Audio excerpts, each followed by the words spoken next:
Ya. Buenas tardes a todas y a todos quienes nos estén viendo el día de hoy. Hoy 29 de marzo, donde se conmemora a todos los jóvenes combatientes populares que hemos tenido a lo largo de la historia de Chile, los asesinados en Manos Paradas, Latino, a los compañeros que están combatiendo en estos momentos con sus cámaras, con manifestaciones de distinta índole, a los jóvenes combatientes secundarios.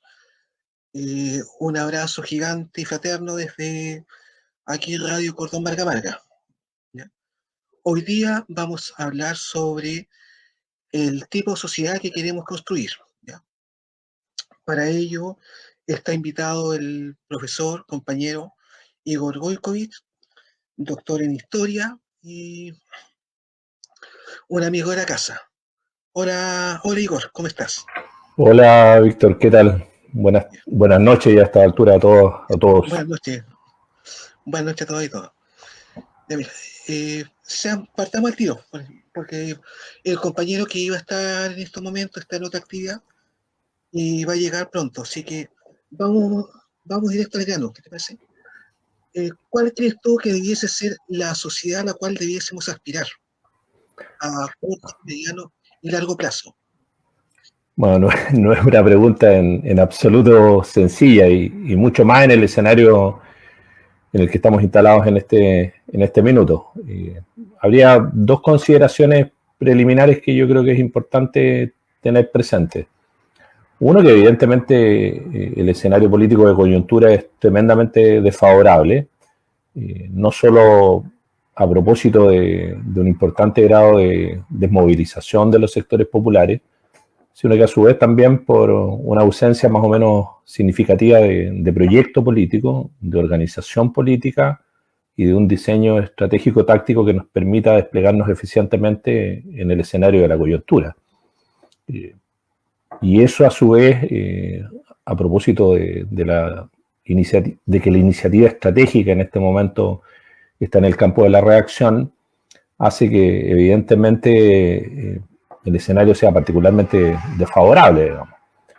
Pero por otro lado, es importante hacerse cargo a su vez también de que ha habido todo un acumulado de experiencia por parte del campo popular, no solo en lo inmediato a propósito de la revuelta de octubre del año 2019, sino que en todo lo que ha sido el proceso histórico contemporáneo, desde fines del siglo XIX en adelante, que de una u otra manera ha estado marcado por éxitos a propósito del desarrollo de la movilización popular y del desarrollo de las fuerzas populares en perspectiva de poder, y a su vez también por momentos en los cuales la derrota se transforma, se convierte en reflujo, pero en ese mismo sentido se convierte a su vez también en experiencia acumulada. Por lo tanto, no hay que asumir solamente el escenario más crítico, en este caso de la coyuntura, sino que también ponerse en una perspectiva de más largo aliento para revisar, analizar, evaluar y por lo tanto proyectar desde la historia, desde la experiencia, lo que son las posibilidades futuras. Y en ese sentido el horizonte de transformación, si bien puede no estar necesariamente a la vuelta de la esquina, como muchos probablemente un poco ingenuamente creyeron en octubre del 2019, si bien no está a la vuelta de la esquina, es susceptible de avanzar en esa dirección, es decir, de avanzar en dirección de un horizonte de transformación. Y aquí cierro esta primera parte, en el sentido de señalar que ese horizonte de transformación tiene que ser construido colectivamente, no va a ser en ese sentido el resultado ni de la erudición de quienes pontifican desde el campo de la expertise, ni tampoco va a ser el resultado único y exclusivamente de la ocupación del espacio público. Va a ser fundamentalmente el resultado, en este caso, del debate, de la discusión, de la construcción a nivel local y evidentemente de reposicionar y de retomar la iniciativa estratégica, tratando en ese sentido de recoger y en consecuencia de interpretar todas las demandas, los anhelos que de una u otra manera se han venido expresando con mucha fuerza desde el año 2006 en adelante, digamos. Y eso como una primera consideración, digamos. Claro, entonces lo primero que tendríamos que hacer es juntar, segundo, por lo que entendí, sería juntarnos con todos los activos que estamos en estos momentos y empezar a ver cuál sería un marco, no sé si teórico, pero sí un programa mínimo. Claro, yo parto de la base, y esto se ha venido debatiendo y discutiendo bastante en el último tiempo. Estoy pensando sobre todo en estos últimos 10 años en particular, a propósito precisamente de lo que fue en su momento el año 2013 la conmemoración de los 40 años del golpe. Ya a partir de ese momento, que era una coyuntura bastante favorable para el desarrollo del campo popular, estoy pensando, entre otras cosas, en las movilizaciones estudiantiles, tanto de los secundarios como de los universitarios, que se habían venido activando fuertemente desde el 2006 y en especial el año 2011, pero también las movilizaciones de los trabajadores subcontratistas en su momento, los trabajadores de la actividad salmonera en el sur de Chile, las movilizaciones regionales de Aysén, de Magallanes, de Ichato, de Calama, de Caimanes, las movilizaciones de los trabajadores forestales, donde perdió la vida Rodrigo Cisterna. En ese escenario, en ese contexto de activación, de desarrollo de la movilización popular anticapitalista, que se había venido gestando desde el 2006 y que había madurado de manera importante entre el 2011 y el 2013, ya se discutía sobre esta necesidad imperiosa de avanzar hacia ciertas definiciones básicas de programa, por una parte, de programa de transformación, pero también de mayores niveles de coordinación a nivel político y social y definiciones de consenso en torno a los diseños estratégicos tácticos para enfrentar, en este caso, no solo al enemigo, sino que para avanzar en un proyecto de transformación. Pero esa tarea comienza a quedar bastante rezagada o pendiente, sobre todo a partir del año 2015. Y en cierta forma se retoma o se intenta recuperar a partir del 2019, pero no fuimos capaces, no tuvimos ni la madurez política, ni la capacidad política para avanzar en esa dirección. En ese sentido, yo diría que el principal problema que enfrentamos a partir del 2019, el campo, o si tú quieres, el sector de los revolucionarios, fue que no estuvimos a la altura de lo que la coyuntura nos exigía y en consecuencia no fuimos capaces de avanzar sustantivamente, digamos, en definiciones programáticas, en mayores niveles de articulación desde lo local hacia lo regional y lo nacional y lo latinoamericano, y mucho menos en la definición de una forma de intervención táctico-estratégica que nos permitiera disputar el poder, no solamente a las élites dominantes, sino que también a los diferentes sectores del reformismo. Quedamos a la saga en ese sentido. Pero no obstante ello, yo sigo pensando que existen posibilidades objetivas para avanzar en esa dirección, sobre todo si consideramos que hoy día el reformismo está crecientemente arrinconado, no tiene una capacidad de levantar una alternativa propia y por el contrario tiende a subordinarse crecientemente al escenario que le impone, en este caso, la clase dominante y en este caso en particular los sectores políticos que articulan a esa clase dominante.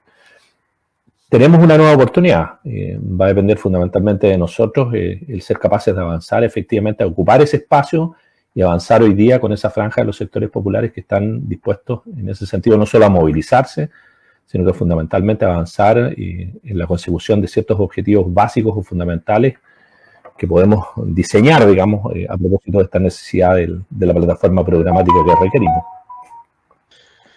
Claro, mira, hay una cosa que me preocupa justamente sobre este tema.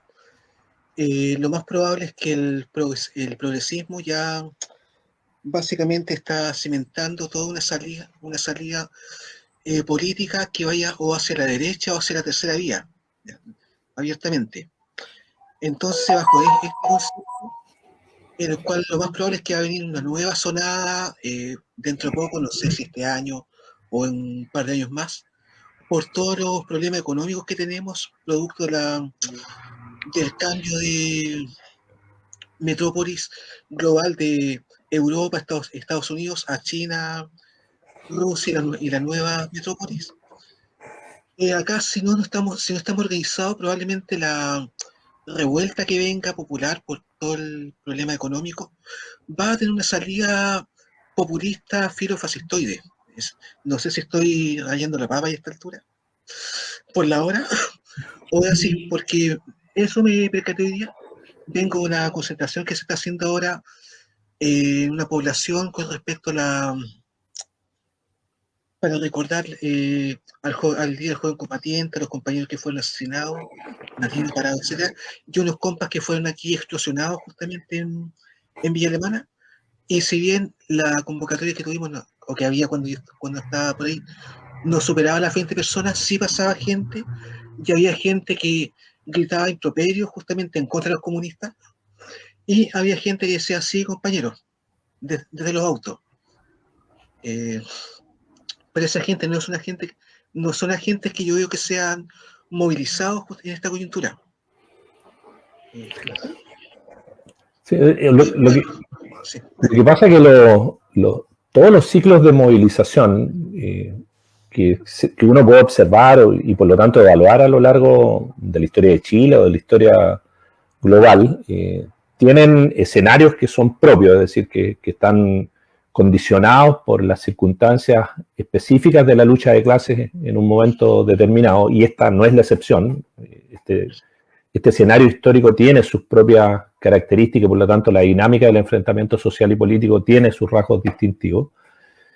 Pero no obstante ello, es decir, no obstante la diferencia que puede haber entre unos y otros, uno puede establecer a su vez también puntos de conexión y puntos de comparación. Y uno de los elementos que puede visibilizar, o dos elementos que uno puede visibilizar claramente a lo largo de los ciclos de movilización popular del siglo XX, en la historia de Chile, del siglo XX y del siglo XXI, es que por una parte los sectores populares tienen la capacidad efectivamente de articular sus demandas con un proyecto político. Estoy pensando en lo que fueron las movilizaciones obreras de la Federación Obrera de Chile y del Partido Obrero Socialista y luego el Partido Comunista entre 1912 y 1920, que se ven obturadas u obstaculizadas por lo que fue la llegada al gobierno de Arturo Alessandri y el proyecto reformista burgués, en definitiva, que sumieron a su vez a los sectores populares en un largo ciclo de desmovilización que se extendió más o menos hasta mediados de la década de 1930, cuando hay un nuevo repunte en el desarrollo de la movilización popular. Estoy pensando en la huelga ferroviaria, que se transformó luego en una huelga general en 1936, que favoreció o permitió el triunfo del Frente Popular en las elecciones de 1938 y el rearme, por lo tanto, un segmento importante del campo popular.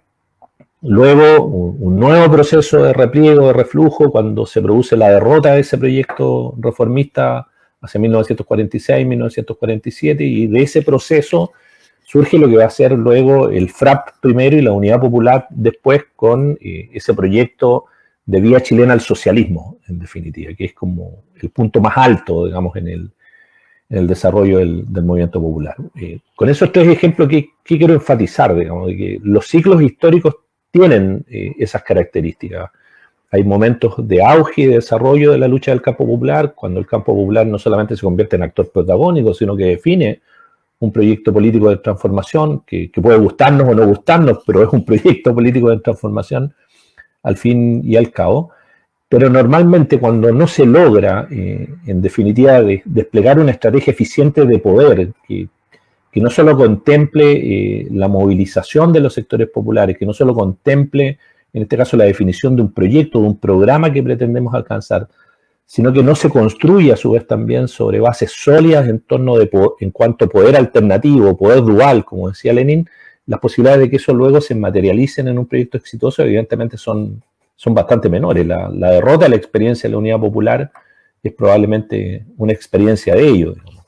Y las derrotas que hemos experimentado en este último tiempo en nuestro país tienen que ver con estados incluso más primarios, digamos, del desarrollo de la fuerza popular propia.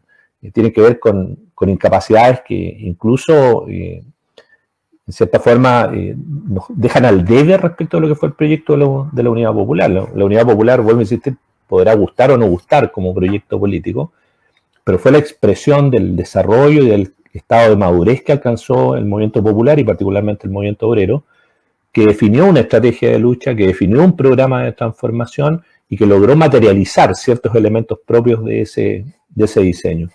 Nosotros ni siquiera hemos logrado definir los elementos básicos del programa, no hemos logrado articular una fuerza política mínima y mucho menos tenemos un diseño estratégico táctico que nos permita convertirnos en opción real de poder.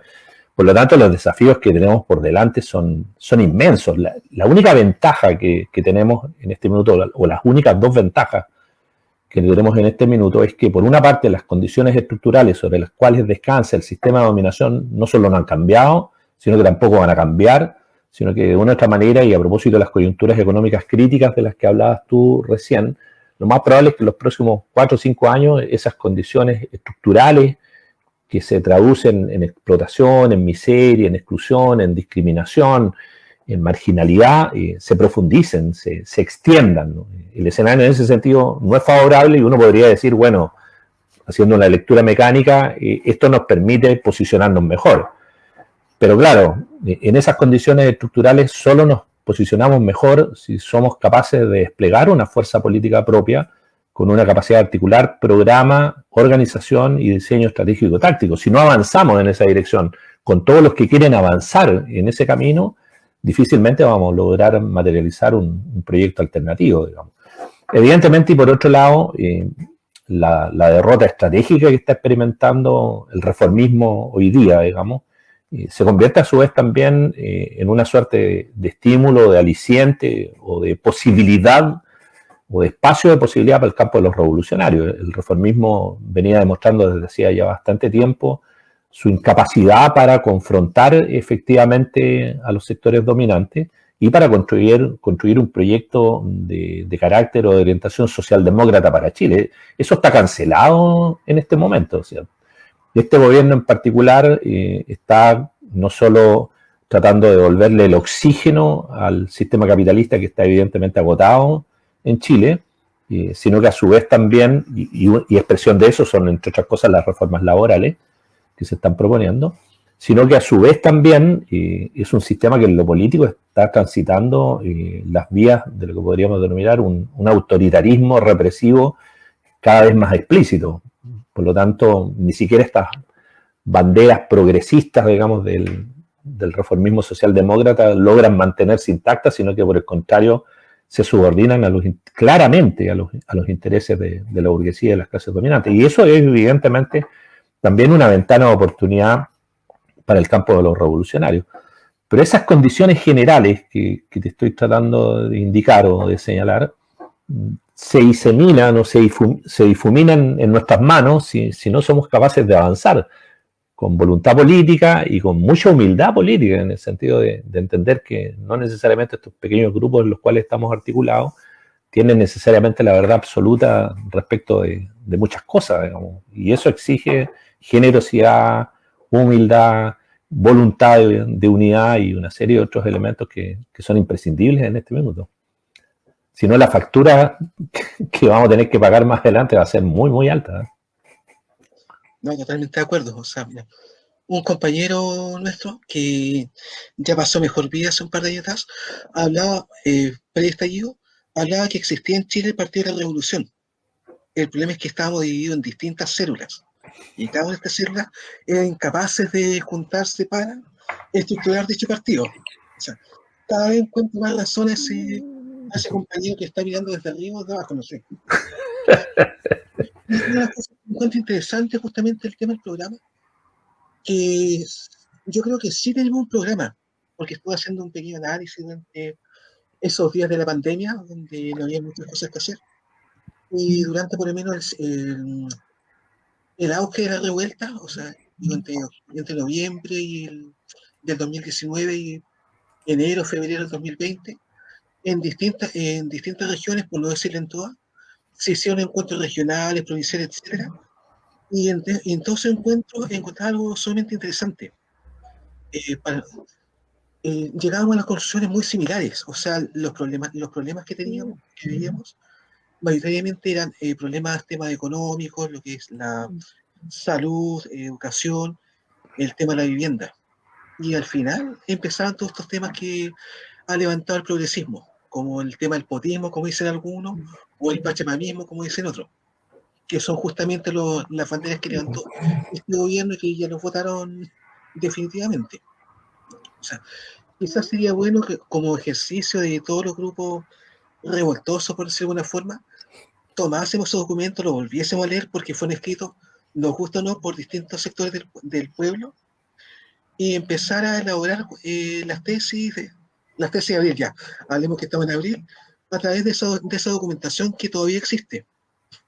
O sea, es lo que yo imagino. Claro, lo que ocurre es que, y en eso tienes toda la razón, digamos, y no solo en el entorno del 2019, sino que con mucha más antelación, ya se venían configurando espacios de debate y de discusión, especialmente en las localidades, tanto en las grandes ciudades como en las ciudades intermedias y en los pequeños poblados que estaban más próximos, digamos, a aquellas áreas en torno a las cuales las políticas extractivistas de la burguesía habían generado un mayor grado de impacto no solo ambiental, sino que también social, cultural, político, etcétera, digamos. En todas esas localidades, y te vuelvo a insistir en la fecha, a partir del 2006, se comienzan a activar núcleos de discusión, de reflexión y de trabajo colectivo, que fueron planteando, yo te diría, en un primer momento, demandas o reivindicaciones que evidentemente estaban en absoluta contraposición con el modelo de dominación. Eran demandas inabsorbibles por el modelo de dominación.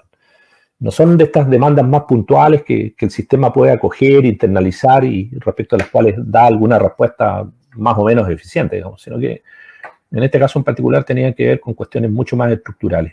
La demanda de la Revolución Pingüina el año 2006 tenía que ver con la Ley Orgánica Constitucional de Educación.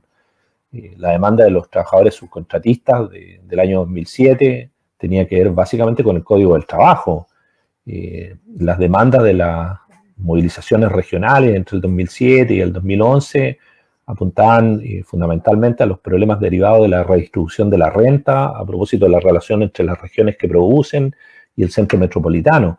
Y así sucesivamente, es decir, tenían que ver con la estructura del sistema económico, tenían que ver con el régimen político, tenían que ver con la repartición o la redistribución de la riqueza, etc.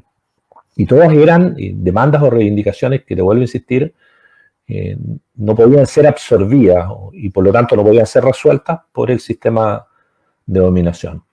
Pero dar el salto de las reivindicaciones, es decir, de la movilización asociada a la reivindicación al proyecto político propio, exigía un grado no solo de debate y discusión mucho más profundo, sino también un grado de madurez política mucho más profundo. Y ahí la gran debilidad fue la ausencia de las organizaciones políticas que fueran capaces precisamente de darle algún grado de consistencia, coherencia, para no decir dirección, a ese proceso. Es decir, se necesitaba, en definitiva, ir construyendo una suerte de vanguardia colectiva y horizontal, evidentemente, que permitiera enfrentar esos desafíos.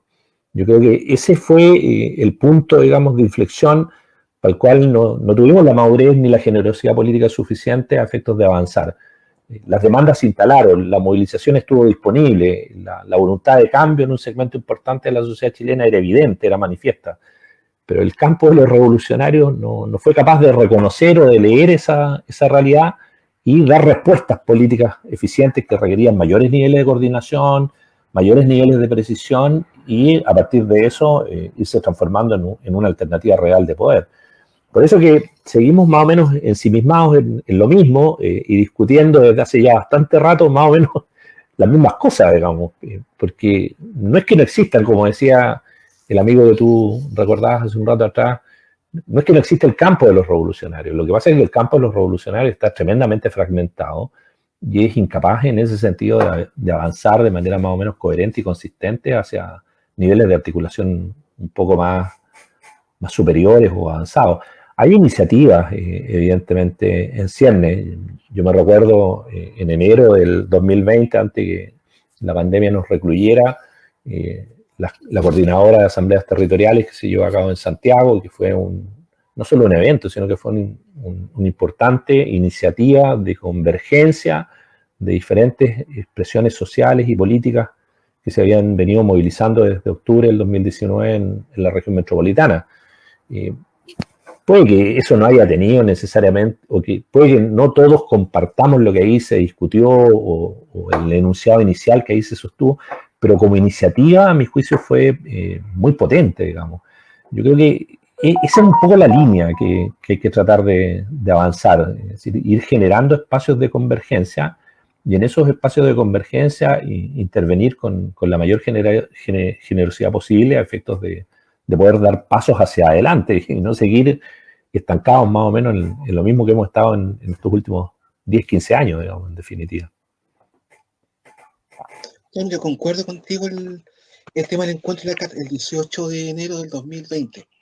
Nosotros fuimos con los compañeros aquí del Marga Marga a mirar qué estaba pasando y fue más que interesante, hermoso, porque nunca pensamos que se iba a juntar tanta gente en primer lugar y finalmente nos metieron a todos los que íbamos de regiones, de distintas partes del país, a una sala para que tuviésemos contacto y empezar a pensar un encuentro a nivel nacional. Ahora, lamentablemente vino la pandemia y todo esto desapareció. Pero por eso decía que el programa está, desde mi perspectiva, porque también esa fecha aquí hicimos un encuentro en el cual participaron entre 100 y 130 personas, un encuentro de la zona interior de la quinta región. ¿Ya? Y de ahí tomamos acuerdos que eran muy similares a lo que se habían hablado era de la CAT. Por eso decía que esos documentos hay que buscarlos, desempolvarlos y empezar a hacer el análisis, porque finalmente decían, pese a lo que uno pensaba, que aquí lo que al grueso de la población, lo que le motivaban, son las demandas justamente tangenciales y económicas. Bien, de salud, y no las que levantábamos ingenuamente creyéndolo el discurso postmoderno de que era discurso de género, cosas de esa índole. Pero sí, me pegué también el emoción ahí. Claro, lo que pasa es que hoy día, evidentemente, la sociedad hoy día, sin lugar a dudas, no es la misma, digamos, que tuvimos en la década de los 80 o que existió a fines de los 60 y comienzos de los 70. La sociedad chilena cambió y cambió en múltiples aspectos, digamos.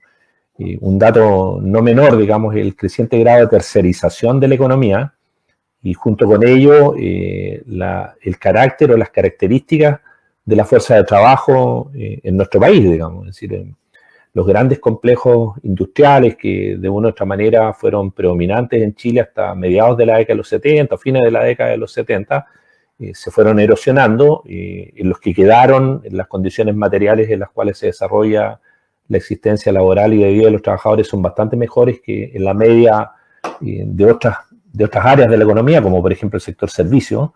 En el sector servicio, particularmente en el retail, por ejemplo, se pagan remuneraciones que están por debajo de la media de los trabajadores del sector industrial de los grandes complejos empresariales, digamos.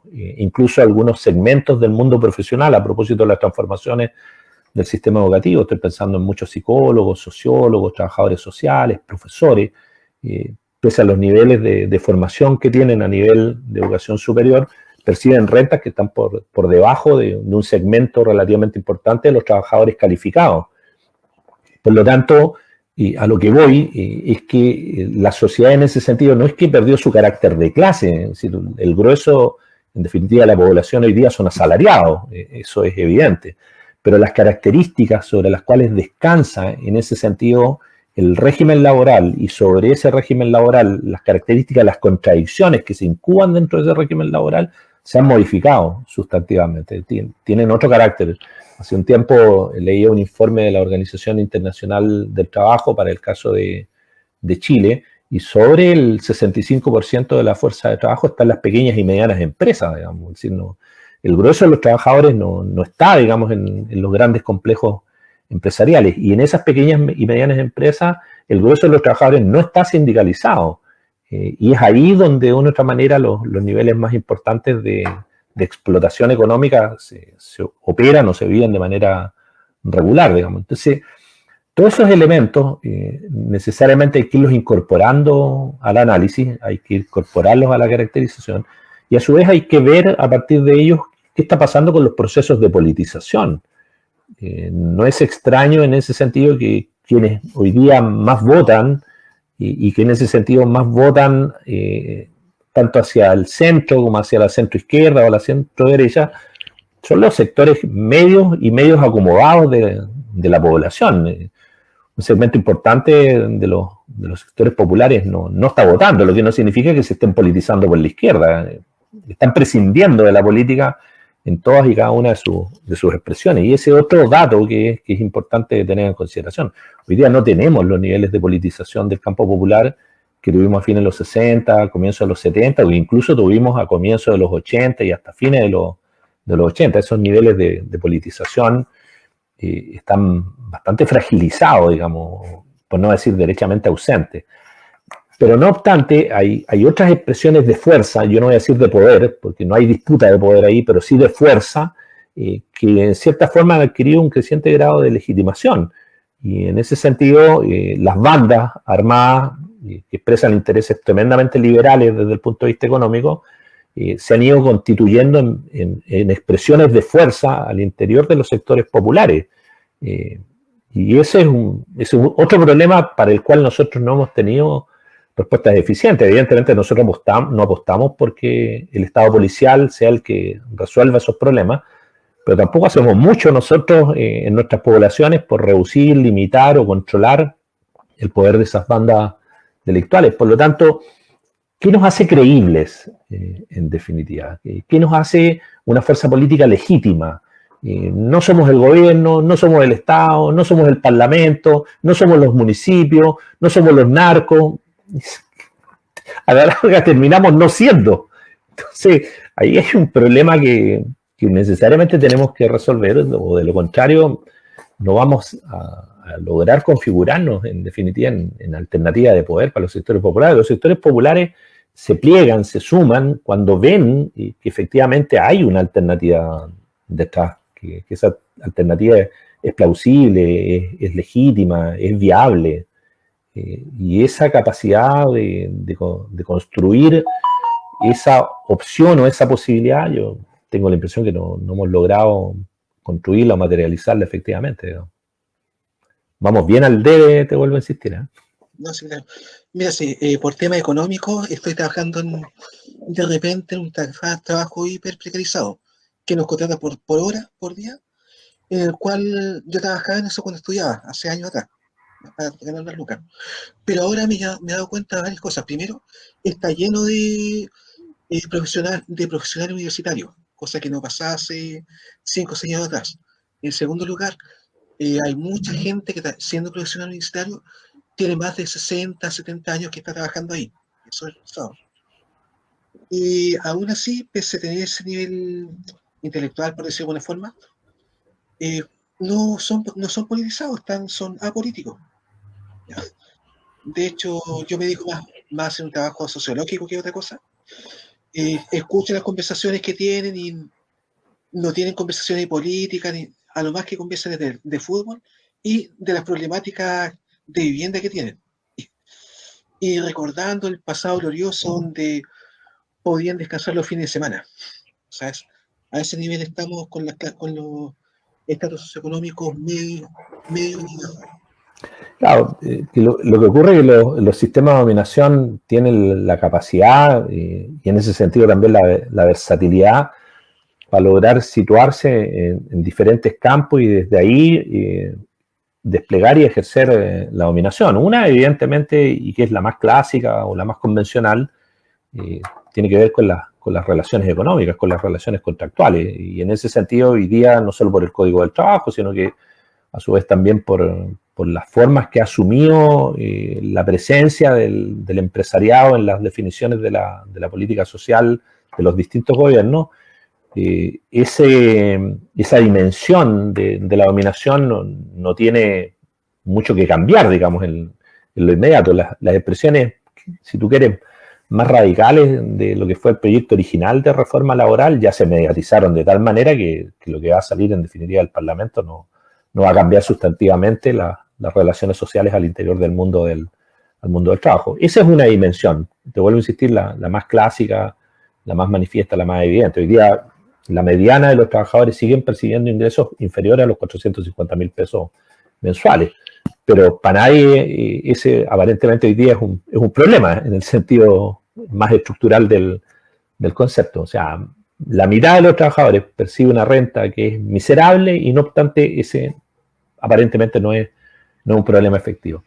Pero hay una segunda cuestión que tiene que ver con la capacidad de construir consenso a nivel político entre las diferentes expresiones de lo que podríamos denominar la burguesía y las élites de poder, que se ha hecho evidente. Es decir, cada vez que se sienten amenazados, como ocurrió en octubre del 2019, tienen la capacidad y, como dije antes, la versatilidad para construir puntos de encuentro que les permiten retomar la iniciativa estratégica, no solamente contener el vendaval de la protesta popular, sino que a su vez también para retomar la iniciativa estratégica y darle una conducción a la crisis política que se vive. Y lo que hemos estado experimentando desde, en cierta forma, desde noviembre del 2019 en adelante, es eso, digamos, es decir, es precisamente esta capacidad de las élites de poder para situarnos en los escenarios donde ellas se sienten más cómodas y por lo tanto darle una salida política a la crisis que se está viviendo. Y por último, está un tema no menor que se viene construyendo y desarrollando ampliamente desde mediados de los 90 en adelante, del cual los antropólogos culturales han hablado muchísimo y han escrito bastante, que es el tema de la alienación. Es decir, hoy día la alienación no tiene las mismas características que tenía en los años 60, en los 70, en los 80, tiene otras expresiones, otras dimensiones, tiene otros artefactos, como dicen los antropólogos a propósito de las redes sociales, y de una u otra manera hay un mundo virtual donde una parte de las necesidades y los problemas materiales de la vida concreta quedan subsumidos, digamos. Es decir, yo vivo una existencia paralela en la Matrix, en este caso, en la virtualidad, donde a través de TikTok, de Facebook, de Instagram, qué sé yo, voy estableciendo vínculos, relaciones, sueños, aspiraciones, expectativas, y eso de una u otra manera a su vez también tiende a disociarme de la realidad concreta.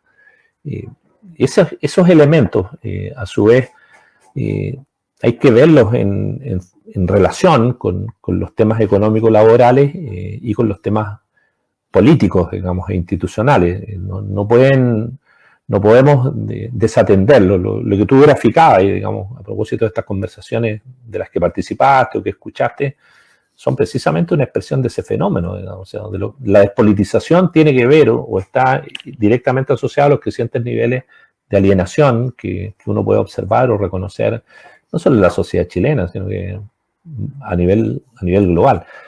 Pero ojo, cuando se producen estas explosiones de indignación, como las que están ocurriendo hoy día en Francia o que han ocurrido en otros momentos en México, en Colombia, en Ecuador, en Perú recientemente en nuestro país, es porque los problemas estructurales no han desaparecido. Es decir, por más que estén obturados por las relaciones económico-laborales, por más que las élites políticas retomen la iniciativa y sean capaces de reconstruir los consensos, o por más que la alienación tenga de una u otra manera subsumida a una parte importante de la población, eso no significa que no van a producirse, en este caso en particular, revueltas, levantamientos populares que van a amenazar la estabilidad del sistema. Pero si eso no tiene, como lo hemos venido conversando ya hace un montón de tiempo y minutos hoy día, si no tiene una conducción política en función de un proyecto y una estrategia de transformación, vamos a volver a repetir ciclos, pero sin que hayamos avanzado o progresado sustantivamente, digamos. Ahí está el gran desafío, en definitiva. Mira, como estamos viendo el tipo de sociedad que queremos construir, tenemos que hablar justamente de la parte filosófica. O sea, ¿cómo avanzar hacia la construcción del hombre nuevo, por decirlo de alguna forma? Un hombre solidario, altruista, etcétera, justamente estando en esta sociedad que esos son considerados disvalores en la práctica. O sea, si puedo cagarme a otra persona para tener su puesto o para tener una tele, lo que sea, se va a hacer. Sí, el escenario evidentemente no es en absoluto favorable, digamos, pero no obstante, estas prácticas, digamos, disociativas al interior de la vida social e incluso del colectivo de trabajadores no son exclusivas de nuestro tiempo, digamos, en otros contextos históricos, quizás con diferente envergadura o con distinta extensión. El fenómeno, por ejemplo, de los crumiros, de los rompehuelgas, o de los delatores o de los soplones al servicio de los patrones o de la policía eran rasgos también bastante comunes. Es decir, siempre era incluso los sectores lumpenescos que medraban dentro del campo popular de los escasos bienes, de los escasos recursos que tenían las familias proletarias, digamos. Todos esos fenómenos no son expresión exclusiva de la contemporaneidad, tienen una data y una trayectoria de largo aliento. Las grandes diferencias en ese sentido, y que son donde en cierta forma nuestras derrotas han sido más profundas, tienen que ver, a mi juicio, con tres cuestiones. Una, lo que tú mencionabas, es decir, en la sociedad contemporánea el valor de la solidaridad, del apoyo mutuo, se ha ido resquebrajando, se ha ido debilitando. Pasa a ser casi una expresión folclórica, a propósito de las mingas en Chiloé. Cada cierto tiempo la televisión dice, oye, mira qué pintoresco esto, la comunidad se reúne y lleva a la casa de uno de los vecinos a otro punto y hay un trabajo colectivo.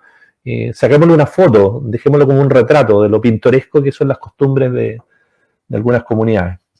En ese sentido, a lo que voy es que es necesario reposicionar el valor de la solidaridad como una expresión no solo de apoyo mutuo y de resolución de problemas, sino que de lo que podríamos denominar las características que debiera tener la sociedad que queremos construir.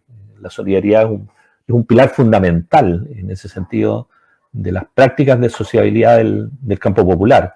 Y más recientemente la estrategia de los hoyos comunes, y digo recientemente no porque sea de ahora, sino que esto viene de los años 30, de la crisis económica de los años 30, esa práctica es una práctica inveterada que es necesario restablecer y reponer, no solo como estrategia de sobrevivencia, sino que, reitero, como proyecto político compartido. Eso es un elemento clave, digamos. Y una segunda cuestión tiene que ver precisamente con lo que estamos conmemorando hoy día, digamos, que es la muerte, no solo como resultado, en este caso, de la acción represiva del Estado, de una serie de compañeros que fueron asesinados en diferentes circunstancias, sobre todo el año 1985, Mauricio Maguiret del 84, en este caso, sino que con esta capacidad o esta voluntad de transformación que supone no una reivindicación de la muerte, sino que la reivindicación de la vida, en el sentido de que lo que nosotros queremos construir es precisamente una sociedad donde los ancianos vivan mejor y que no estén todos cagados como resultado de que creció la esperanza de vida, pero las condiciones materiales en las cuales se desenvuelve su existencia es cada día peor, porque queremos que los niños crezcan en ambientes sanos, donde se conviertan efectivamente en todo aquello que sus proyectos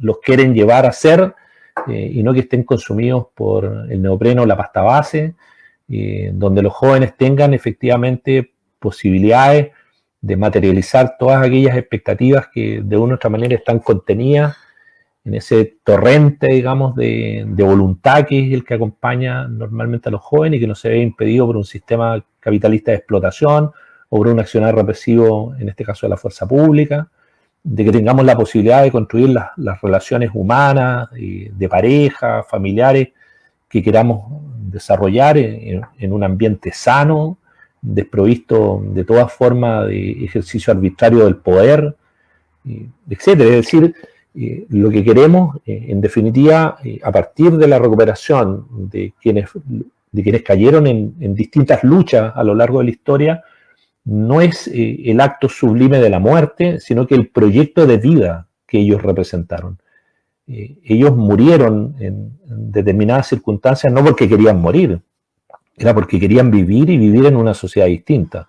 Y eso es un elemento que es fundamental. A veces nos quedamos demasiado pegados en la consigna o en la reivindicación de la muerte sin pensar y sin proyectar que lo que se quiere no es construir un cementerio, sino que se quiere construir una sociedad distinta, digamos. Y una tercera cuestión que a mi juicio es clave, digamos, en estos procesos en los que estamos instalados actualmente hoy día, es que los procesos de autoformación son fundamentales y ahí hay que recoger la experiencia histórica Los Ateneos obreros de la década de los 20, los 30 fueron un espacio fundamental de autoformación de la clase trabajadora y de los militantes sociales y políticos de la clase trabajadora. Los periódicos obreros jugaron un rol clave a lo largo de todo el siglo XX en los procesos de empoderamiento político del campo popular. Las radioemisoras alternativas, algunas en la clandestinidad y otras ocupando señales en el espacio público, digamos, jugaron roles claves también en la formación de los sectores populares. Las escuelas de educación popular también fueron elementos fundamentales en los 70 y en los 80, sobre todo en la articulación de la lucha contra la dictadura.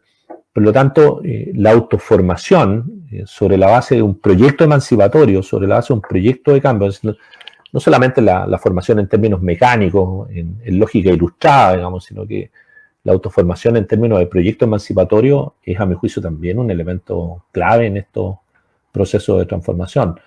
Esos son los ejes, a mi juicio, sobre los cuales podemos ir avanzando en forma, digamos, de control y de neutralización, en este caso de la alienación, que es probablemente uno de los aspectos más complejos que enfrentamos hoy día, digamos. Muchas gracias, compa. Estoy completamente de acuerdo en que los temas de la autoformación para un proyecto emancipatorio tiene que ser fundamental. Y sobre todo el tema también de mejorar las condiciones materiales. Eso es lo que nos puede ir uniendo en la conformación de un programa, creo yo. Me dijiste que tenías mañana que partir muy temprano. Entonces, por eso vamos a dejar aquí el programa de hoy día, pero podríamos tener un segundo programa, un día donde no tengas que trabajar tan temprano. Que lo que pasa es que, bueno, yo te lo he comentado otras veces, entre lunes y jueves estoy normalmente en Santiago, y por eso ya mañana voy viajando temprano a Santiago de nuevo. No sé. Pero claro, o sea, la disposición siempre va a estar para acompañarlos, no hay problema en eso. O sea, pensando después del encuentro de abril. Sí, claro. Sí, no habría problema. Estos temas son importantísimos de discutir y darle vuelta siempre. Para eso cuenta conmigo, no hay problema. Gracias, compañero. Un abrazo. Ya, Víctor, un abrazo. Que estén bien. Chao.